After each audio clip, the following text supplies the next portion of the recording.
शुक्लाम्बरधरं विष्णुं शशिवर्णं चतुर्भुजं प्रसन्नवदनं ध्यायेत् सर्वविघ्नोपशान्तये। व्यासं वसिष्ठनप्तारं शक्तिः पौत्रमकल्मषं पराशरात्मजं वन्दे शुकतातं तपोनिधिं। व्यासाय विष्णुरूपाय व्यासरूपाय विष्णवे नमो वै ब्रह्मनिधये वासिष्ठाय नमो नमः। अविकाराय शुद्धाय नित्याय परमात्मने सदैकरूपरूपाय विष्णवे सर्वजिष्णवे।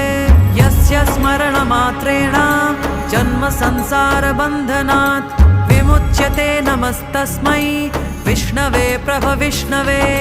ॐ नमो विष्णवे प्रभविष्णवे। श्रीवैशम्पायन उवाच श्रुत्वा धर्म